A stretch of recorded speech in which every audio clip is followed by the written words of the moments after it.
tardes con todas y todos, apreciados cursantes de este diplomado internacional en Derechos Humanos. Previo a dar inicio a la sesión de hoy, quería conectarme unos breves minutos antes nada más para compartirles mi pantalla y recordarles que nuestro blog, ¿sí? En la página latin-juris.blogspot.com, ¿sí? En esta página ustedes van a encontrar toda la información relacionada con el diplomado internacional. Específicamente quería enseñarles que en esta parte izquierda del blog ustedes van a encontrar todo prácticamente el desarrollo del programa, ¿no? En el caso de las personas que todavía no se hayan unido a un grupo de WhatsApp o al grupo de Telegram, pueden integrarse en los enlaces que ustedes encuentran aquí.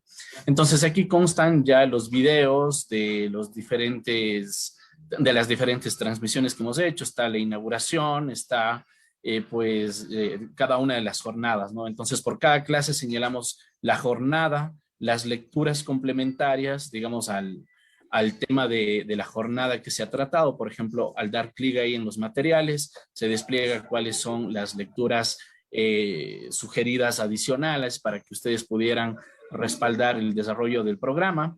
Asimismo, al final de cada uno de los videos de la transmisión, ustedes encontrarán que se encuentra una pregunta, ¿sí? Por ejemplo, aquí en el video de la clase 1, aquí se señala una pregunta correspondiente a esta clase.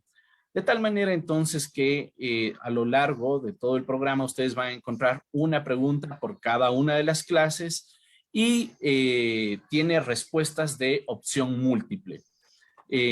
Lo que queremos garantizar con esto es que los participantes efectivamente accedan a la clase, revisen la sesión correspondiente y puedan encontrar la respuesta a la pregunta. Todas estas preguntas que ustedes van a observar a lo largo del programa pasan a integrar un banco final de preguntas, ¿sí? Que constituye un requisito de aprobación. Precisamente aquí al final de la página consta el asunto de los pagos por certificación. Recuerden que estamos en el periodo extraordinario y también constan los requisitos de aprobación.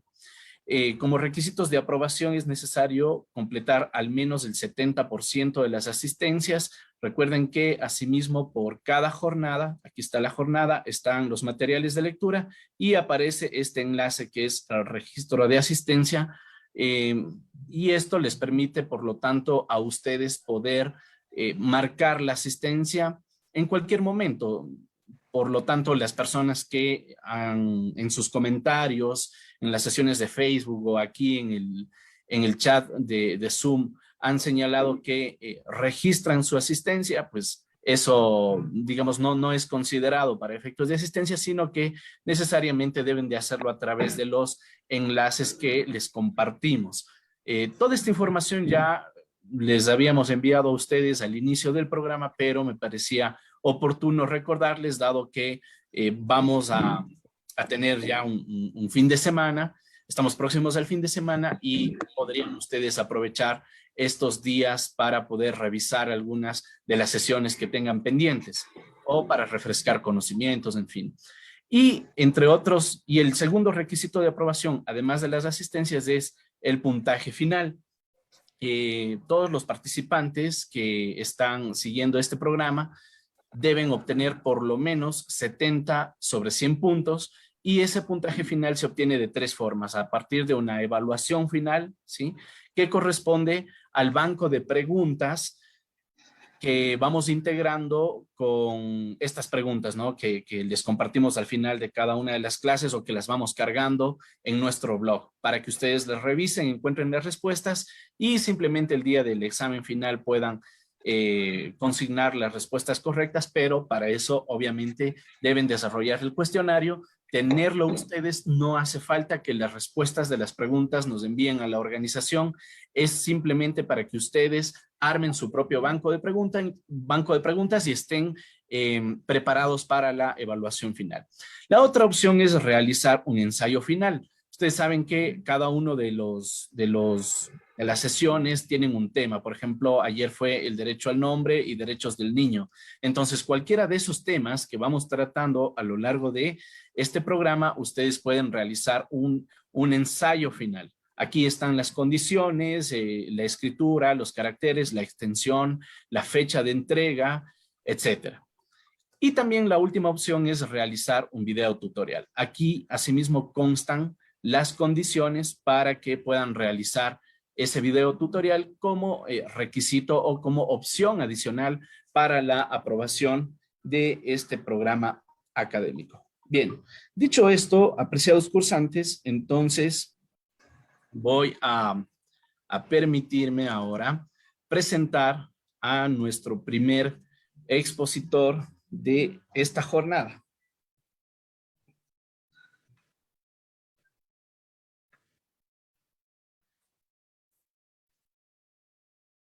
Me refiero al doctor Teodoro Verdugo Silva. En esta sesión contaremos con la participación del doctor Teodoro Verdugo, que es de Ecuador, es nuestro director de Latin Juris en Ecuador, también con la participación del doctor Alex Valle, que también es de Ecuador, y del doctor Luis Inarra, quien nos saluda desde Bolivia.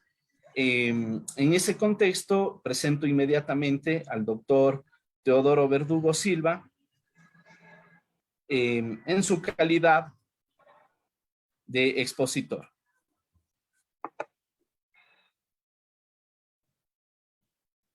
Ok. El doctor Teodoro Verdugo es director de la sección ecuatoriana de Latin Juris. Además es doctor PhD en investigación en ciencias sociales, mención ciencia política por la Flaxo México. Es magíster en Derecho Constitucional y especialista en Derecho Administrativo por la Universidad Andina Simón Bolívar, con sede en Ecuador. Y en la Universidad de Cuenca se ha desempeñado como decano de la Facultad de Jurisprudencia, como director del Aula de Derechos Humanos, director de investigación y posgrados de la Facultad de Jurisprudencia y también como profesor titular. El tema que expondrá el profesor Teodoro Verdugo es el derecho a la propiedad privada. Estimado doctor, muy buenas tardes, bienvenido. Muy buenas tardes, estimado Damián. Muchísimas gracias por la invitación. Para mí es un verdadero honor formar parte de este evento. Además, como usted ya ha comentado, para mí también es un orgullo ser el titular de Latin Juris acá en Ecuador y obviamente estoy muy agradecido por la oportunidad. De antemano, un atento y respetuoso saludo a todos quienes nos ven y nos escuchan a través de la respectiva plataforma digital. Excelente, doctor. Muchísimas gracias. Bienvenido, profesor. Lo escuchamos. Muy bien. A mí me han encomendado hablar sobre el derecho a la propiedad privada desde la perspectiva del sistema interamericano de protección de derechos humanos. Hay muchas cosas interesantes para decir al respecto, ¿no? Primero, permítame hacer una contextualización de carácter teórico. La idea de la propiedad es concebida básicamente ya como un derecho humano y como un derecho sobre todo fundamental, como ustedes conocen por John Locke. John Locke habla de que, o sostuvo en sus diferentes obras, en diferentes momentos, que los seres humanos básicamente necesitamos única y exclusivamente que el Estado nos garantice, es decir, de que no ponga trabas a la materialización del derecho a la vida, el derecho a la propiedad y los derechos de libertad.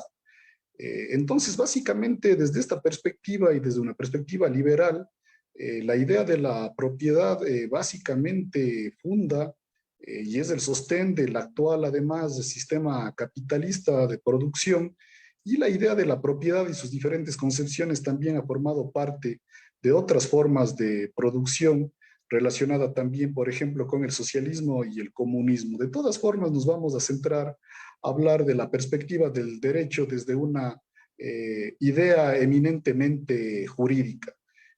John Locke, precisamente al hablar de propiedad, trae como consecuencia que esta idea sea concebida como un derecho básico a propósito de las diferentes revoluciones que trajeron como consecuencia la emergencia y la inauguración del constitucionalismo moderno. Básicamente hablamos de la Revolución Norteamericana, las constituciones y las cartas que se emiten en ese contexto, también como lo acontecido en 1789 en Francia y la conceptualización de la propiedad tanto en la Constitución de 1791 como en la de 1793. También ya la idea de propiedad las observamos también ya en la Declaración Universal de los Derechos del Hombre y el Ciudadano, también en la Declaración Universal de los Derechos Humanos, y en el campo ya, digamos, eminentemente interamericano, observamos que se reconoce la idea de la propiedad o el derecho de la propiedad también en la Convención Americana de Derechos Humanos.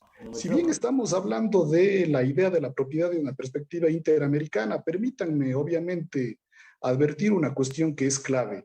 Para poder entender en este caso el sistema y el funcionamiento del sistema interamericano de protección de derechos humanos, no lo podemos hacer aislado de lo que conocemos como el sistema multinivel de protección de los derechos, es decir, tenemos que pensar como un conjunto a la interrelación del sistema nacional, en este caso el sistema ecuatoriano de protección de derechos humanos. Estoy hablando desde el Ecuador, pero también aplica para Perú, Argentina, Bolivia, etcétera, etcétera, todos los países, ¿no es cierto?, especialmente de la esfera interamericana, frente a los sistemas nacionales de protección de derechos humanos en el contexto y en la interrelación del sistema interamericano de protección de derechos humanos. En ese contexto, sabemos que la propiedad tiene, en este caso, reconocimiento tanto en las constituciones de los países miembros del sistema interamericano, como evidentemente en la Convención Americana de los Derechos Humanos, especialmente en el artículo 21, o mejor dicho, el artículo 21 de la Convención es la que reconoce de manera explícita la idea de la propiedad, ¿no es cierto? Pero a continuación vamos a hacer algunos análisis relacionados con el artículo 21 de la Convención que les sugiero en el momento oportuno, cuando tengan tiempo, lo lean, ¿no es cierto? Básicamente el artículo 21 de la Convención establece que toda persona tiene derecho al uso y al goce de sus bienes. De todas formas, establece que las leyes, obviamente en el ámbito nacional, podrían subordinar el uso y el goce de los bienes al interés social. Aquí hay que hacer mención a una idea muy importante. Noten ustedes que el artículo 21 de la Convención no hace mención al derecho a la propiedad privada en el estricto sentido, sino más bien prefiere omitir la nomenclatura propiedad privada y hace mención a la idea del uso y goce de bienes,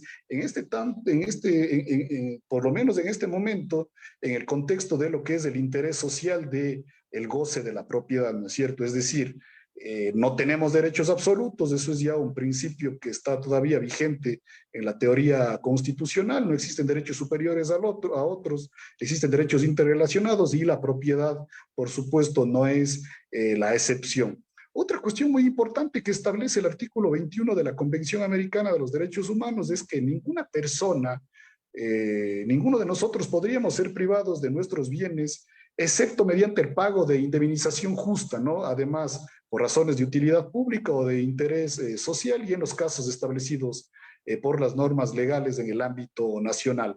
Eso también es importante. Básicamente, ¿qué establece en este caso el 21 de la Convención Americana? Establece que por regla general el Estado no tiene ninguna posibilidad de insertarse y poner cotos, obstáculos al uso y al goce de nuestros bienes, en definitiva, al ejercicio de nuestra propiedad, única y exclusivamente con la excepción de que se haya declarado de antemano de utilidad pública. Y evidentemente aquí también podríamos decir de que determinados bienes, determinados objetos o determinadas cuestiones sobre las cuales ejercemos algún tipo de propiedad hayan sido declaradas, vuelvo y repito, como de utilidad pública, a sabiendas de que esta declaratoria tiene que gozar, por supuesto, de los requisitos universales que se deben prever en una decisión de esas características: razonabilidad, proporcionalidad, motivación, etcétera, etcétera.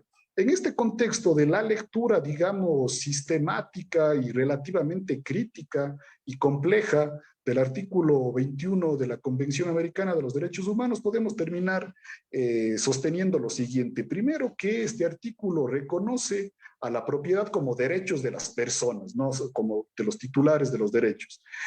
Además, esta idea del derecho a la propiedad tiene una doble faceta.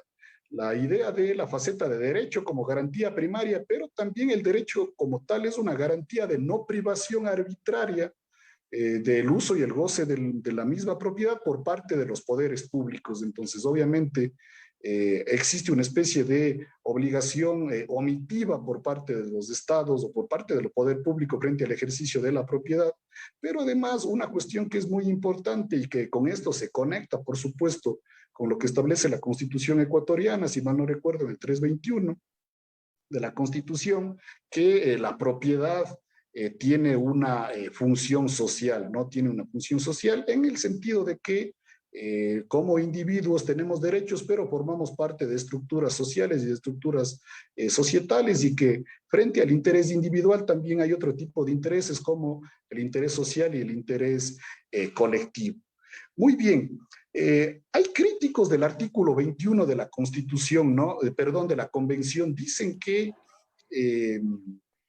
los críticos dicen que es un artículo que podría haber establecido un alcance más protectivo de las cuestiones relacionadas con la propiedad y el uso y el goce de los bienes que nos pertenecen y que nos van a ayudar a llevar una vida digna.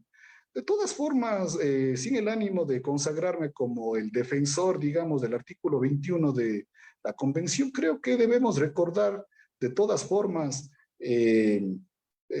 cuándo fue dictada la Convención, ¿no? Y la Convención tiene varias décadas de antigüedad y obviamente los tiempos de alguna forma influye en las concepciones que tenemos de tales o cuales cuestiones.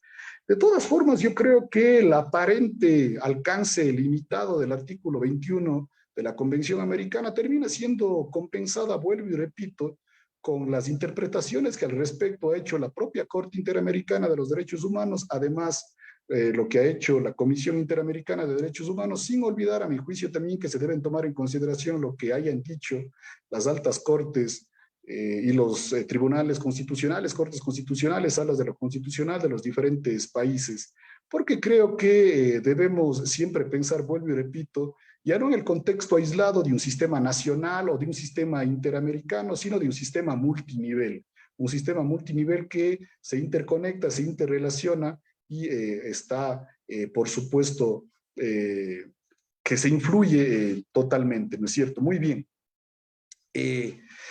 En cuanto a lo que ha hecho la Corte Interamericana de los Derechos Humanos, primero, existen muchos precedentes, existen sentencias que dan un reconocimiento bastante interesante y un desarrollo a los conceptos relacionados con la propiedad, que vuelvo y repito, se evita hablar de propiedad privada en el estricto sentido de la palabra y más bien se habla de titularidad y acceso a bienes, porque básicamente, en la jurisprudencia interamericana hay una visión global que la voy a presentar a continuación. En la jurisprudencia interamericana se parte de la idea de que la protección individual del derecho a la propiedad termina siendo una mera protección frívola. Para el concepto general del sistema interamericano, tenemos que entender al derecho al acceso a bienes, a ser titulares de servicios, a ser propietarios de cosas de alguna forma, de diferente naturaleza, por supuesto, en el contexto del ejercicio de otros derechos. Y es por eso que la Corte Interamericana y las diferentes jurisprudencia interamericana termina teniendo un hilo conductor central y principal que relaciona básicamente a la propiedad y aquí podríamos llamar también con fines pedagógicos de la propiedad privada en una íntima relación con la materialización de la vida digna, ¿no? Y tiene mucho sentido en el contexto de que no podemos hablar de vida digna si es que no somos titulares cotidianos de diferentes bienes y si no tampoco somos titulares o tenemos el acceso a determinados bienes, servicios y capitales, por ejemplo. Entonces, no podemos hablar de vida digna si no hay titularidad en el ejercicio de los derechos relacionados con la propiedad, que a su vez trae como consecuencia hablar a su vez de una categoría que va de la mano con el ejercicio del derecho humano a la propiedad y que está relacionado también con los derechos, en este caso patrimoniales, usar, gozar y disponer de las cosas de las cuales nosotros somos titulares. Repito, esto tiene mucho sentido porque no podríamos hablar de vida digna si no somos titulares, por ejemplo, de una vivienda digna, y nótese que también aquí hablamos del derecho humano a la vivienda, pero si es que no somos propietarios de mecanismos que nos permiten en el contexto, en los tiempos actuales, llevar una vida aceptable, no podríamos hablar de una materialización ni del derecho a la propiedad como tal, y peor aún de la idea del derecho a una vida digna. Nótese, obviamente, que existe una interrelación y volvemos a invocar esa idea, por supuesto, vamos a invocar esa idea relacionada con que no tenemos derechos, no tenemos derechos que son absolutos, ¿no? Me piden vía chat que haga mención a precedentes de carácter jurisprudencial. Voy a tratar de mencionar a la mayoría posible porque la Corte Interamericana de Derechos Humanos tiene precedentes que de manera sistemática y de manera progresiva, es decir, de menos a más, ha ido conceptualizando y ha ido también estableciendo determinados alcances, pero límites también a la idea del concepto de titularidad de bienes o de la propiedad privada. Nótese que, vuelvo y repito, yo ya he aclarado que el sistema interamericano, por lo menos la jurisprudencia tanto de la Corte como de la Comisión, evita hablar de propiedad privada, sino más bien habla de titularidad de bienes, ¿no? Entonces, cuando se da en un primer momento la definición del concepto de bienes y se hace un uso de la palabra titularidad de bienes antes que de propiedad privada en el estricto sentido, en el caso Ibcher, ¿no? En el famoso caso Ibcher, pueden buscarlo obviamente en las plataformas que correspondan, en los sistemas de búsquedas correspondientes. La Corte Interamericana de Derechos Humanos por primera vez establece una especie de definición del derecho a la propiedad, como dije hace un momento, catalogándola como que el derecho a la propiedad dice relación con la titularidad de bienes, entendiendo a su vez a los bienes como aquellas cosas materiales de los cuales nosotros nos podemos apropiar, y que esas cosas de las que nos podemos apropiar, por supuesto, sin vulnerar los derechos de terceros, esos bienes pueden, y de hecho pasan a formar parte del patrimonio de una persona. Esto dice relación, por supuesto, esto es una verdad de perogrullo, con los bienes muebles y con los bienes inmuebles, los elementos corporales, incorporables y cualquier objeto también de carácter inmaterial que pueda ser medible en cuanto a valor y que puedan ser, o sobre la cual, perdón, se pueda ejercer algún tipo, mejor dicho, la titularidad, y que estos bienes, sobre todo, como dije hace un momento, nos permitan llevar, vuelvo y repito, una vida digna, ¿no? Entonces, con su permiso, repito, si ustedes quieren saber en qué contexto la Corte Interamericana conceptualizó al derecho a la propiedad y lo terminó conceptualizando como titularidad de bienes, analicen el caso Ibcher, por favor. Luego, en el caso de agosto del 2001, de la comunidad de Mayagna Sumo Aguas Tigni, un caso muy importante que se llevó adelante o que se establece en el ámbito en contra del Estado de Nicaragua. Aquí, básicamente, lo que hace la Corte Interamericana termina definiendo la dimensión o el alcance colectivo y el alcance territorial de la propiedad indígena, ¿no? Entonces, a quienes les interesa entender cuáles son las conceptualizaciones que sobre la propiedad relacionada en este caso con el pluralismo jurídico, el derecho indígena, existe esta sentencia que mencionaba hace un momento y que está relacionado con determinadas obligaciones que se estableció al Estado de Nicaragua en agosto del 2001. ¿Qué hace en este precedente o en esta sentencia la Corte Interamericana de Derechos Humanos? Básicamente habla de que la propiedad no solamente tiene que ser entendido desde una visión individual desde una visión eminentemente aislada de un derecho de una persona, de una entidad, sino también una visión colectiva del derecho, sobre todo desde la perspectiva y desde la cosmovisión indígena, porque desde la cosmovisión indígena se tiene una perspectiva relacionada con la tierra, el territorio y los recursos naturales, diferente a la que probablemente se tiene desde la visión colonizada, colonial y occidental de los mismos, ¿no? Entonces, se parte de la idea de que el mundo indígena, por lo menos nicaragüense, habrá que ver si es que eso acontece o no en otras latitudes, el territorio, la tierra, los recursos naturales, están relacionados con un mecanismo de subsistencia material, pero sobre todo espiritual.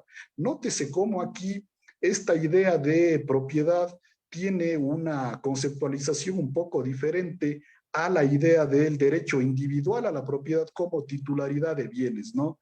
Entonces les invito a que tomemos en consideración estas dos primeras sentencias que he mencionado para que vayamos viendo cómo en la primera se da una definición del alcance individual de la titularidad de bienes y en la segunda el alcance ya colectivo de la idea de la propiedad, sobre todo en el contexto del mundo indígena, ¿no es cierto?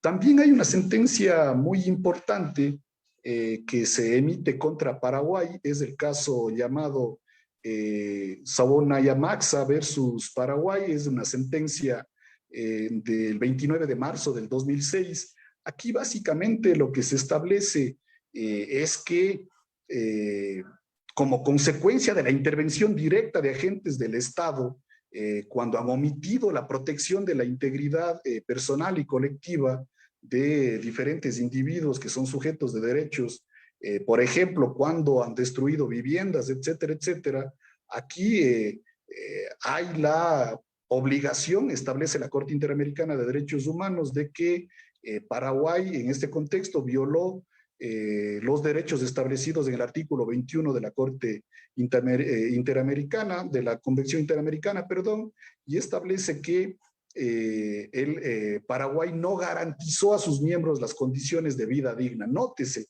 lo importante de esta sentencia del caso Saboya-Maxa contra Paraguay. Básicamente lo que establece es que el Paraguay, al no haber protegido la integridad física, la integridad psíquica y la vida digna de determinadas comunidades en Paraguay, a no haberles permitido tener acceso a una vivienda digna, lo que está diciendo aquí la sentencia de la Corte Interamericana es se les ha privado de propiedad, se les ha privado del ejercicio de bienes y esto trae como consecuencia una vulneración del artículo 21. Aquí nótese cómo ya la Corte Interamericana hace una conexión directa al derecho a la vida digna con el derecho a la propiedad.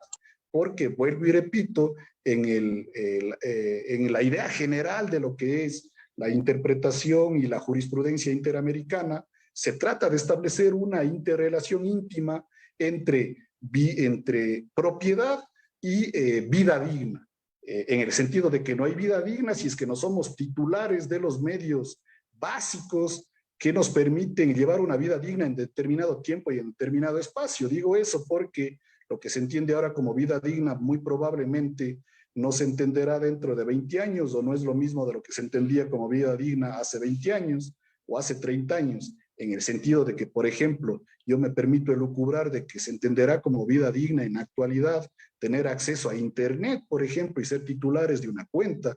Y evidentemente, muy probablemente las cosas cambiarán dentro de 20 años y hace 30 años atrás no pasaba eso, entre otras cuestiones, porque no existía ese servicio, ¿no? También existe otra sentencia muy importante que se establece en el contexto peruano, en el caso denominado 5 pensionistas versus Perú, una sentencia de febrero del 2003, donde básicamente se establece cómo la idea de la propiedad también está relacionado con los derechos adquiridos en materia de pensiones, ¿no? Aquí básicamente lo que establece la Corte Interamericana de Derechos Humanos es que ante la omisión del Estado peruano de proteger las pensiones de, en este caso, estos 5 pensionistas, el Estado peruano vulneró el artículo 21 de la Convención, artículo que hemos venido mencionando en diferentes ocasiones, y estableció que el artículo 21 protegía o protege a los 5 pensionistas en el sentido de que ellos tienen derecho a una pensión de cesantía nivelada de acuerdo al decreto emitido al respecto por parte del Estado peruano, ya que se trata de un derecho adquirido de conformidad con la normativa constitucional peruana. Note lo interesante de este caso que les acabo de mencionar, que repito el nombre, 5 pensionistas versus Perú. Nótese que aquí no estamos hablando de titularidad de una casa, de titularidad de un vehículo, de derecho a la propiedad sobre bienes inmuebles, en el sentido estricto, sino básicamente hay una visión un poquito más abstracta del derecho a la propiedad. Aquí los pensionistas son titulares de sus pensiones, son dueños de sus pensiones y sus pensiones no se les puede privar, por supuesto, de estas pensiones por parte del Estado. Aquí toma de nuevo connotación muy importante esa idea de que el derecho a la propiedad es algo que va más allá de un entendimiento individual y aislado del mismo, sino que tiene que estar interrelacionado con el ejercicio de otros derechos. Y es por eso que es muy importante tomar en consideración también este caso. Otro caso bastante importante también es el que establece la Corte Interamericana de Derechos Humanos en un caso del 22 de noviembre del 2005 en contra Chile, el caso denominado Palamara Iribarne contra Chile. Básicamente lo que establece aquí la Corte Interamericana de Derechos Humanos es que el momento en el cual un Estado como Chile impide el uso y el goce de los derechos de autor de una obra que ha sido censurada e incautada y declarada como censurada por parte del Estado, se está vulnerando el derecho a la propiedad. Básicamente, no se permite, primero, se vulnera el derecho a la propiedad que tenemos nosotros sobre las obras creadas, ¿no? Pero además, cuando se nos impide ejercer los derechos patrimoniales, uso, goce, disposición de estos derechos, ahí básicamente existen diferentes problemas. Entonces, básicamente lo que nos dice aquí la Corte Interamericana, estas sentencias, más o menos lo siguiente, que cuando se produce la incautación de los ejemplares de un libro, en este caso el libro se llamaba Ética y Servicios de Inteligencia, y se da la supresión además de la información de este libro en el ámbito electrónico, en las diferentes plataformas, se produce evidentemente una vulneración al derecho a la propiedad y eso trae como consecuencia que esta privación del derecho a la propiedad tiene que ser resarcida por parte del Estado, en este caso chileno, en el contexto del artículo 21 de la Constitución. Muy bien, la Corte Interamericana no solamente habla, digamos, del derecho a la propiedad, sino también lo hace la Comisión Interamericana de Derechos Humanos. Pero de todas formas, yo quisiera que tomemos en consideración aquí también un caso que de alguna forma es paradigmático, por lo menos para el caso ecuatoriano, ¿no? El caso Chiriboga versus Ecuador, un caso paradigmático donde la familia Chiriboga, una familia que había sido titular de un inmueble donde actualmente se localiza el Parque Metropolitano en la ciudad de Quito, habían sido, a juicio de ellos, y la Corte Interamericana les dio la razón, que habían sido básicamente vulnerados su titularidad, su derecho a la propiedad, ¿no? Y le tocó, digamos, al gobierno ecuatoriano, que en ese momento estaba bajo la dirección del expresidente Rafael Correa, pagar cuantiosas indemnizaciones por haberse irrespetado por parte del Estado ecuatoriano, en este caso de manera precisa por la Municipalidad de Quito, el pago correspondiente a la indemnización que se tenía que haber llevado a cabo como causa de la declaración de utilidad social de ese bien. Creo que, y con el ánimo de terminar la presentación, tenemos que hacer un análisis crítico de esta idea del derecho a la propiedad. Si bien la Corte Interamericana, por lo menos en las sentencias que yo he mencionado, que son sentencias relativamente antiguas, pero voy aquí a mencionar por qué he mencionado estas sentencias antiguas, porque estas sentencias tratan de conectar de manera bastante, digamos, elocuente y de la mejor manera posible al derecho a la propiedad con el ejercicio de otros derechos. Sin embargo, ya en el caso Salvador Chiriboga versus Ecuador, vemos en cambio que se da una protección de la idea de la propiedad, pero no interrelacionándolo con la idea de la vida digna, ¿no? Además, aquí hay un problema que puede causar muchas críticas, en el sentido de que en el mundo en el que vivimos, en los sistemas de producción en el que vivimos, básicamente son propietarios pocas personas, en el sentido de que debemos diferenciar lo que implica ser, por ejemplo, titular o propietario de un medio de producción y ser propietario y titular de otros tipos de bienes que sirven única y exclusivamente para la reproducción cotidiana de la vida. En espacios como el latinoamericano, como el sudamericano, espacios territoriales de enorme desigualdad, esta desigualdad gira alrededor precisamente en el acceso al ejercicio del derecho humano a la propiedad. Básicamente la desigualdad gira alrededor de ese tipo de cuestiones, no solamente el desigual acceso a las oportunidades, sino porque precisamente la propiedad en su sentido más amplio y abstracto, la propiedad sobre el dinero, sobre los bienes muebles, sobre los bienes inmuebles, la propiedad sobre bienes, sobre servicios, sobre capitales y el ejercicio y el goce que implica ser titular de estos bienes, precisamente se observa como en países como Ecuador, Perú, Chile, Argentina, no se diga Brasil, México, existe un acceso desigual a este tipo de cuestiones y obviamente, por lo tanto, el derecho a la propiedad en un sentido abstracto no se encuentra materializado en el estricto sentido de la palabra, porque mientras existan personas en categoría de pobreza o pobreza extrema, cambiando esa nomenclatura a la idea de los derechos, básicamente son familias, son personas o son colectivos que no son titulares de bienes, no son titulares o no son propietarios privados ni comunales o cualquiera sea la idea de la propiedad, y que precisamente esa falta de acceso a esa titularidad del derecho humano a la propiedad trae como consecuencia precisamente todo este tipo de problemas.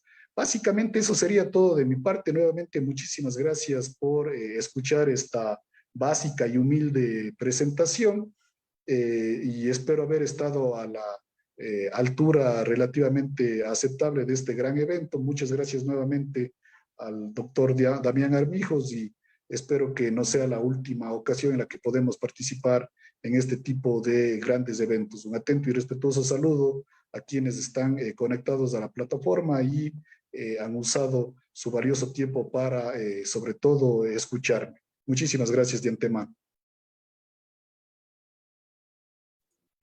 Muchísimas gracias igualmente, estimado doctor, por acompañarnos. Ha sido realmente un gusto poderlo escuchar. Tenemos algunos saludos, felicitaciones desde diferentes países de América Latina y les recuerdo a los participantes que si tuvieran alguna pregunta pueden formularlo directamente en el chat o levantar la mano. Yo aprovecharía el contexto de esta ponencia, estimado doctor, para poder, en cierta forma, también plantear una pregunta. Dice, y es el tema que usted sabe, en el caso ecuatoriano, todo el tiempo se está discutiendo sobre el asunto de acción de protección y frente a vías ordinarias, ¿no? La elección de la vía apropiada de la acción de protección frente a vías ordinarias. Sin embargo, la jurisprudencia de nuestra Corte Constitucional, digamos, se ha inclinado en cierta forma por señalar determinados contextos en los que se puede proteger el derecho a la propiedad mediante una acción de protección, por ejemplo, en los juicios de expropiación. Entonces, en ese sentido, doctor, bajo los estándares del sistema interamericano de derechos humanos, ¿qué podríamos considerar como elementos en la dimensión sustantiva del derecho a la propiedad que nos permita poderlos exigir a través de una acción de protección y no frente a, y no plantear la judicialización o la exigibilidad del derecho a través de otras vías? Sí, muchísimas gracias por su pregunta. Como siempre, sus preguntas son muy pertinentes y de un nivel de complejidad bastante alto. Voy a tratar de no resolver la pregunta, pero dar elementos de juicio que nos permitan construir información a través de la cual podamos acercarnos un poco a su gran pregunta y también tratar de responder a lo que logré mirar en el chat, de que hago una ampliación del caso Salvador Chiriboga, que bueno, que no es contra Paraguay, sino más bien es contra Ecuador, ¿no? Mire, primero una contextualización, y no sé si es que de manera tácita termino estando de acuerdo con usted, no sé si es que ese es el pensamiento que usted tiene. Yo considero que desafortunadamente a lo largo de la historia de la justicia constitucional ecuatoriana, para no ser muy, digamos, abstractos, por lo menos en el funcionamiento del Tribunal Constitucional del 98 hasta el 2007 y de las diferentes cortes constitucionales, hasta la actualidad, yo creo que ha existido una desnaturalización de la justicia constitucional, y esto yo creo que muy probablemente sucede también en diferentes países, y por una simple y sencilla razón, por el rol que juega la propiedad en el sistema capitalista de producción. Siendo las cortes constitucionales, las altas cortes, un ámbito donde se tienen que discutir derechos humanos y fundamentales, tradicionalmente, por lo menos en el Ecuador, e hipotetizo, tal vez atreviéndome y cometiendo un error metodológico, que eso también puede acontecer en otras latitudes, pero tengo la certeza que en el Ecuador se ha terminado, digamos, desnaturalizando la administración de justicia constitucional, cuando en la Corte Constitucional o en las altas cortes se terminan discutiendo los intereses patrimoniales bajo la nomenclatura de derechos de la propiedad de grandes transnacionales o de grandes grupos económicos nacionales, ¿no? Me refiero a grandes grupos discutiendo la titularidad o no de millones de dólares, de grandes propiedades, de grandes inmuebles.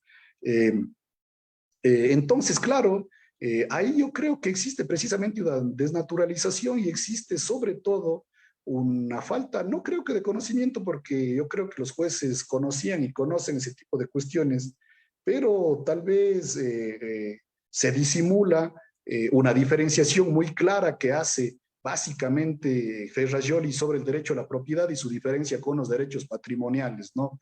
La línea divisoria entre derecho humano a la propiedad y los derechos patrimoniales es una línea muy tenue, pero básicamente cuando hablamos de derecho a la propiedad estamos hablando con ese derecho, digamos, o con esa prerrogativa abstracta de ser titulares de tal o cual cuestión.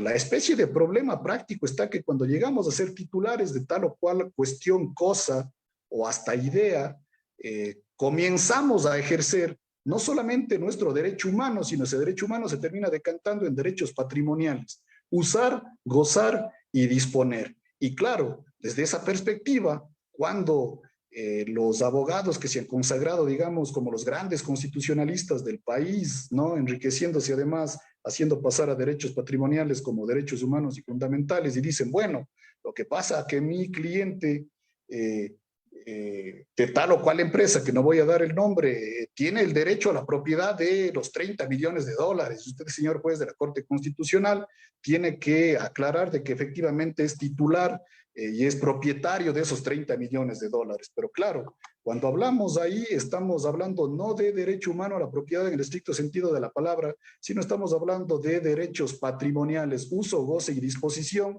de esos 30 millones de dólares. La idea que planteo sigo siendo abstracta, pero la contextualizo de mejor forma, además tratando de contestar a otra parte de su pregunta, estimado Damián.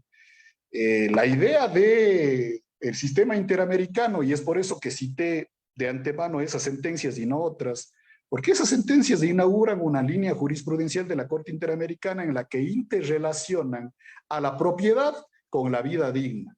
Entonces yo me pregunto, reclamar 20, 5, 10, $1.000.000 ante la Corte Constitucional, litigar la titularidad de $1.000.000, ¿será que se está litigando el acceso a una vida digna?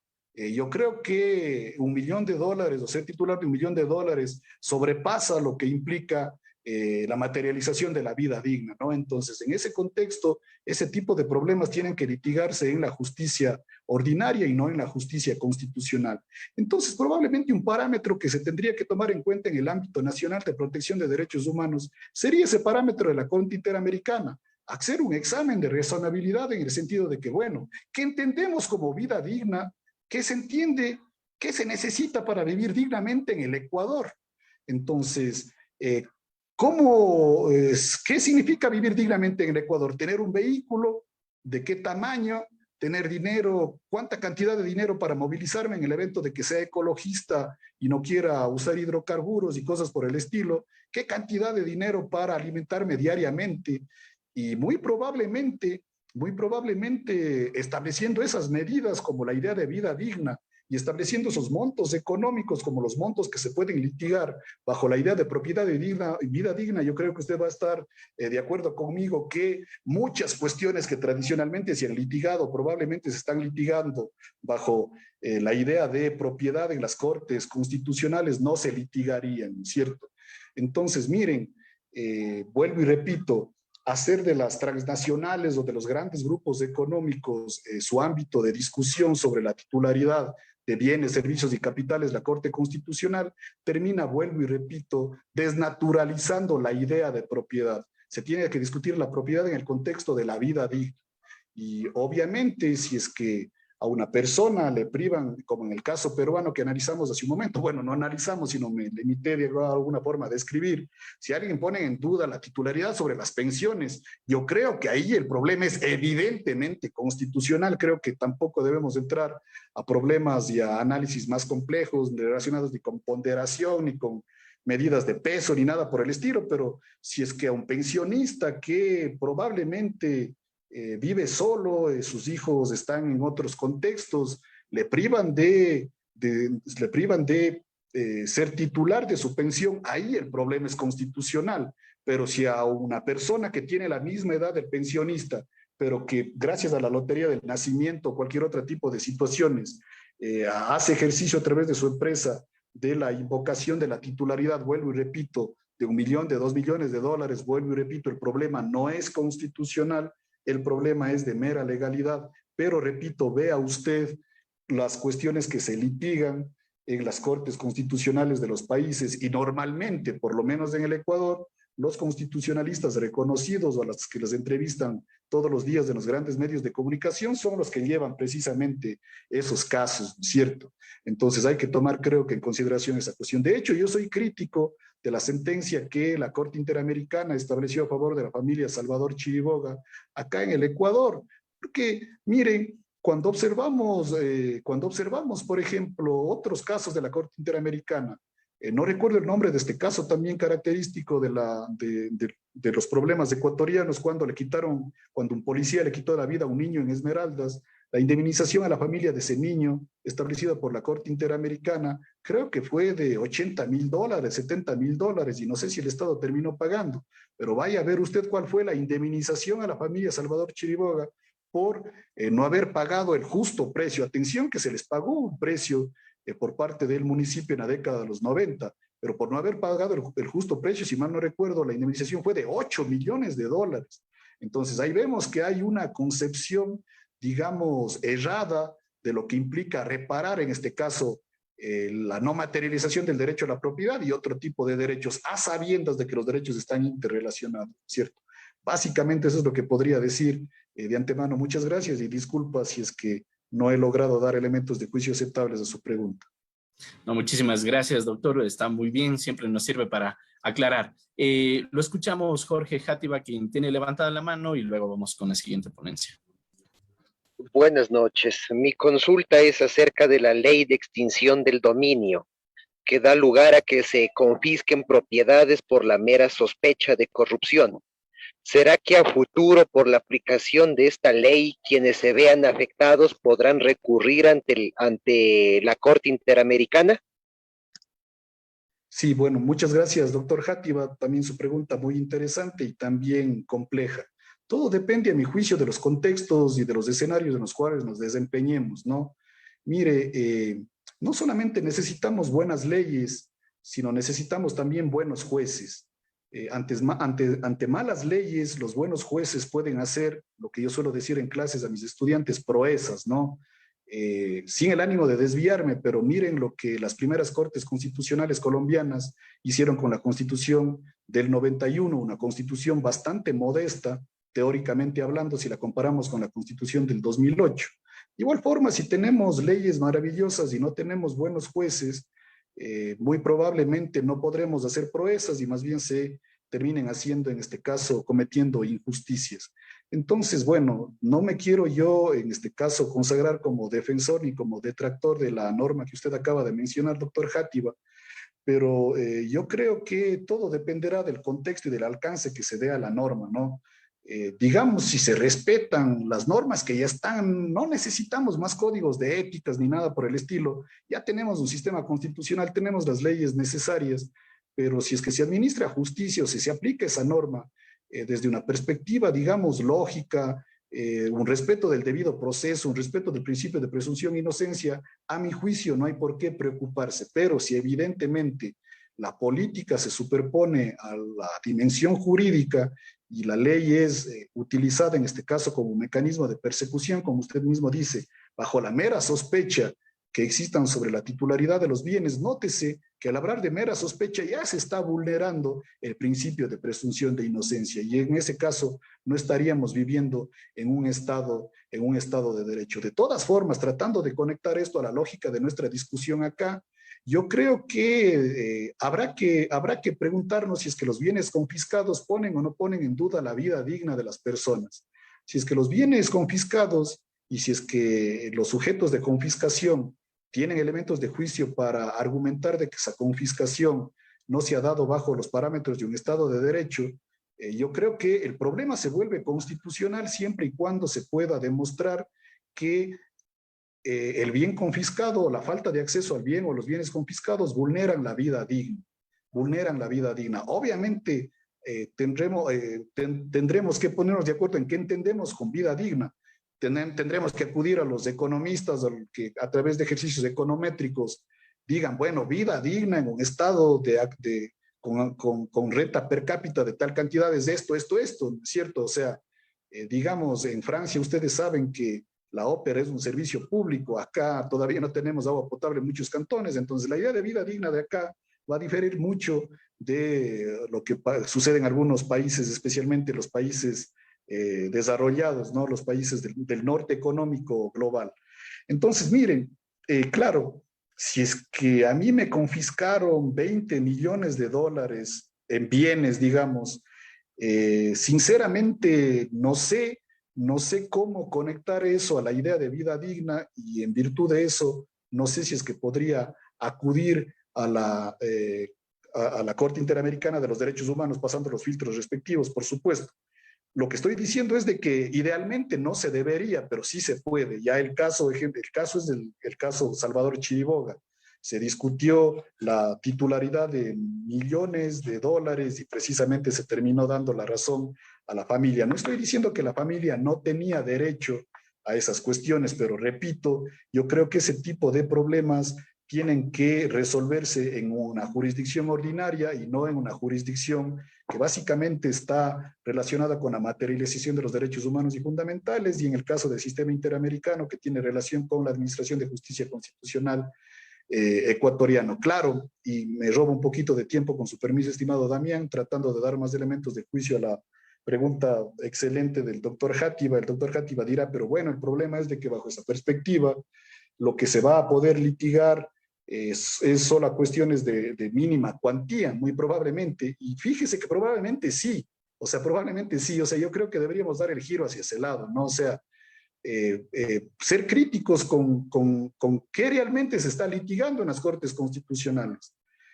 Al litigarse determinada cantidad de dinero y al disfrazarle el litigio de esa cantidad de dinero con el derecho a la propiedad o el derecho al debido proceso o a cualquier derecho, porque es muy fácil disfrazar a cualquier cosa con la vulneración de cualquier derecho, ahí estamos, vuelvo y repito, desnaturalizando el derecho. Pero en el caso de la propiedad, en estricto sentido de la palabra, si la medida es la vida digna, vamos a tener una medida objetiva para saber qué monto, y no solamente el monto per se, sino en el monto, en el contexto de lo que es la vida digna, que la Corte Constitucional diga, no, esto no llena los parámetros de la vida digna, sobrepasa. O sea, el señor, más allá de que se le está vulnerando el derecho, tiene asegurado la vida digna, se le niegue el acceso a la Corte Constitucional. No sé si es que me hago entender de esa forma. Y vaya a litigar en el ámbito ordinario. Tampoco es que le estamos dejando sin resolución. Pero hay otras personas que litigan y utilizan la Corte Constitucional fenómenos relacionados con propiedad, a pesar de que tienen resuelta su vida digna de 5 y 6 generaciones, ¿no es cierto? Pero hay casos, en cambio, que curiosamente no llegan necesariamente a la Corte Constitucional, donde determinados personajes, bajo determinadas circunstancias, privan de la propiedad a una persona que no tiene ascendientes ni descendientes, y esos problemas si llegan a la Corte Constitucional es por presión mediática o algo por el estilo, pero no llega con la misma finalidad que llegan otros grupos económicos o otras personas particulares con gran capacidad adquisitiva. Muy bien, estimado doctor, muchísimas gracias por acompañarnos, por su ponencia y por por absolver estas inquietudes tan interesantes que se han planteado. Ha sido un honor, estimado doctor. Le cedo la palabra para que pudiera despedirse de esta audiencia. Muchísimas gracias, estimado Damián. Para mí es un honor contar con su amistad, también contar en este caso con su confianza para seguir adelante en Latin Juris. Yo me identifico con usted en el sentido de que estoy dedicado a la academia y usted hace este gran trabajo, ¿no? Que muchas veces sobrepasa el rol que hacen las facultades, y conozco de primera mano porque hace pocos meses estaba al frente de una facultad muy, que simbólicamente tiene mucho peso en el país, que es la Facultad de Jurisprudencia y la Escuela de Derecho. Hay que reconocer ese enorme rol académico que usted juega, y ojalá que personajes como usted comiencen a llevar adelante los destinos de diferentes facultades. Otra sería la historia del estudio del derecho en el país, pero desde la trinchera que usted lo hace muy bien, y reciba mi apoyo, y de antemano muchas gracias por las futuras invitaciones, que yo disfruto muchos de esto. Vuelvo a agradecerle y también a pedir disculpas a quienes me ven y me escuchan. Ojalá haya estado a la altura de las circunstancias. Muchísimas gracias, doctor. Sí, con toda seguridad estuvo a la altura de las expectativas.